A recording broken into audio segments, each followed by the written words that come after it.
coffee. Let's brew coffee, exactly.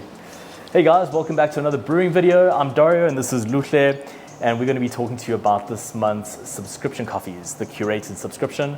I am very selfishly very excited about this box because we have Kamwangi AB back in the fold. Yeah, boy. You got your appropriate cap on, Exactly. Tusker beer. Yeah, got the bracelet going. Kenya. Very cool, very cool.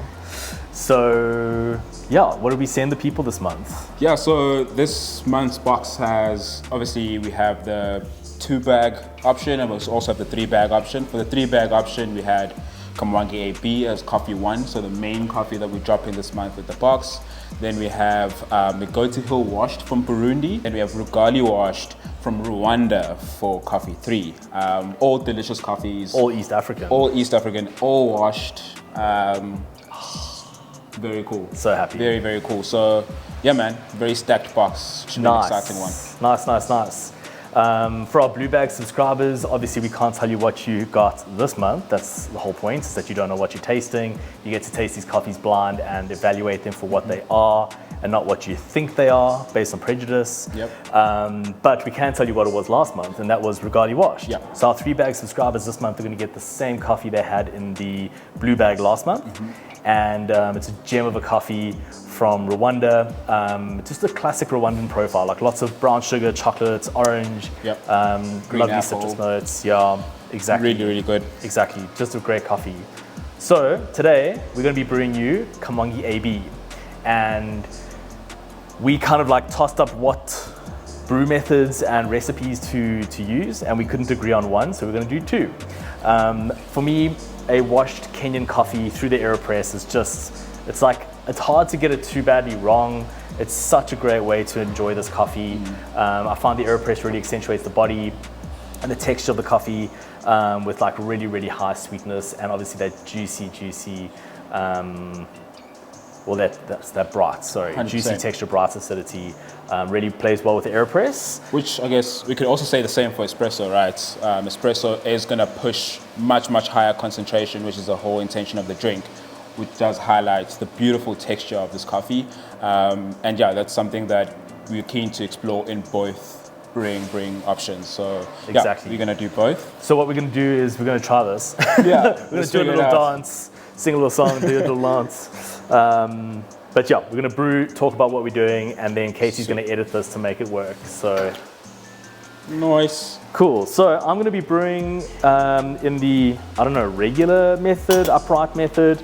So cap on, paper filter in, and bomb that straight onto our decanter, server, carafe, whatever you want to call it.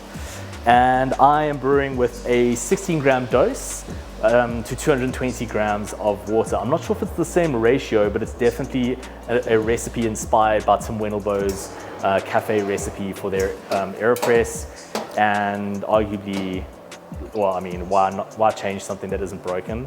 Anyone you speak to who's been to Tim's cafes will say that it's the best and most consistent AeroPress brewing they've ever experienced. So let's use that as our starting point. What are you doing back there? Sweet. So yeah, as we're doing espresso, my favorite recipe, super simple. I'm going to speak more on ratio because then this allows you at home to also apply the same ratio, even though you might have a different coffee machine, different setup, and that's mainly going to be driven by what size basket you're going to have. So for our setup up here, we have 20-gram baskets, so 21-gram baskets, allowing us to dose up to 20 grams. But at home, you might have a 17-gram, which is very standard for home brewing machines or home espresso machines. So be happy to fit in with the ratio that we're going to be using. And the ratio is a 1 to 2.5 ratio. So I'm dosing 20 grams of coffee, 50 grams as our yield, right? That extra 10 grams that's away from the traditional 1 to 2 just promotes a little bit more sweetness, a little bit more extraction, which is incredible for this Kenyan coffee that most people tend to under-extract it a lot of the time, exposing a lot of those sour fruits in it. And yeah, this coffee is no exception. It's got a lot of fruit characteristics to it. Think sticky fruits like blackberries, plums with the espresso. As we go to filter, we'll enjoy much fresher fruit. So yeah, that extra 10 grams will give us a little bit more extraction to round off that acidity and give us more sweetness. So yeah, we have 20 grams of our coffee. I'm going to brew that on our machine here, up to 50 grams out. Should be in around 24 to 26 seconds as our aim. While Luhle is doing that, I'm going to be adding 220 grams of water to our 16 gram dose. Stirring back and forth 3 times, and then popping our plunger in. Plunger. The other end of the AeroPress. So we'll be waiting until a minute. I'm going to take the plunger back out again, stir back and forth 3 times, pop it back in, and press slowly to a total brew time of about 1.5 minutes. I love this recipe because it's super quick, and the extractions are generally really good. You'll obviously stick to the same recipe but adjust your grind setting to achieve the results that you're after. I've ground sort of like medium coarse here. If I was on my Comandante, I'd be grinding at about 26 clicks. And yeah, we should get a great result. A minute has passed. Nice. One of the things we like to do with our subscription boxes is set the scene for the coffees that we put on the box. So Dario, to you, Kamwangi AB, where are you? What are you doing? Well, what are you wearing? I'm wearing a rainbow Speedo. Shut up, Fuff. Shout out to Bad Boy Rai, the surf photographer. Go check out his Instagram for the rainbow Speedo. And I would be on an island in the Maldives, southern atolls. Nice. There's a left-hand reef break out the front. I totally know what he's talking about. And I would be frothing for my next surf, having just arrived back in from my previous surf. Sick. That's the scene. I love it. You're gonna need a cup for that.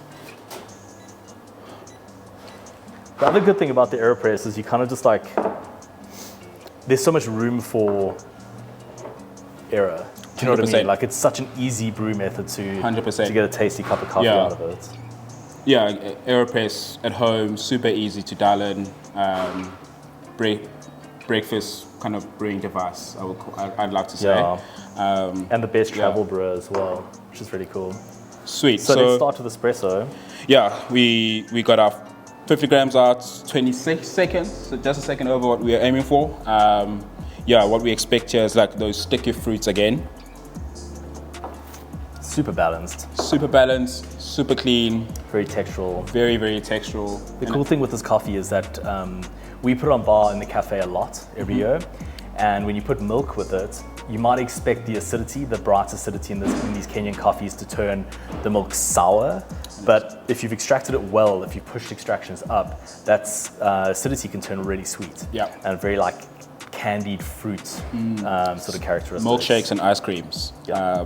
That's kind of what you can expect from the milk option when you have this espresso. Really delicious. And then to our filter brews.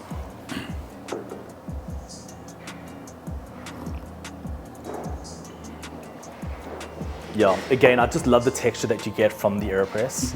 I've got like loads of florals in the cup, hibiscus. Shout out Fani. We got a new door, it's loud. Yeah, hibiscus pomegranate. Yep. Yeah, definitely. Yeah. Nice and bright, and exactly what we want from Kamwangi. So, Luhle was left behind to actually do some work, but Katie, Fani and I went to Kenya this year to go and select coffees, also doing work. We found Kenya's best burger, and we found 9 really nice coffees. And beer, apparently. And beer. So it was a no-brainer that we were buying Kamwangi because we do every year, and we actually got to visit Kamwangi wash station and a couple of others, and I can say that at Kamwangi they're doing things on a really high level. This is the first year where they introduced a new drying step. So they do their open drying on raised beds, and then they're also drying in this like greenhouse that was super hot. I think the ambient temperature was probably around 26 degrees when we were there. And then you would walk into this greenhouse and it was like 35 degrees immediately. And in fact, they've got a rule that people who work, the staff who are working in that environment can only be there for like half an hour at a time, I think it is. And then they have to leave because it's actually so hot inside. And what that does is it just promotes like more rapid drying, but very even drying because they're turning the coffee all the time. And they're just taking so many steps to make the coffee better and better every year. And we're noticing that in the cup. So both the 100%. AA and the AB lots we bought this year are exceptional, which is really, really cool. 100%. So, closing thoughts on the coffees, really nice, clean, washed box. Exactly. Yeah, I think from what you have come accustomed to what we always include in the box, this is no exception again. Super delicious, super consistent coffees. Yeah, really, really good value for this kind of level of coffees in our box. So, Absolutely. Yeah, man, I think you guys are In stoked for a treat. with what you've received. Yeah. And then next month we are putting some beautiful natural coffees into the box together with some wash lots. And then in 1 month from then, we'll have some beautiful new Colombian coffees arriving. And there's a lot to look forward to for the rest of the year. So thanks for being with us for this video. If you haven't yet, check out the curated subscription on our website. Consider subscribing and enjoying these coffees with us every month. And we'll catch you in the next video.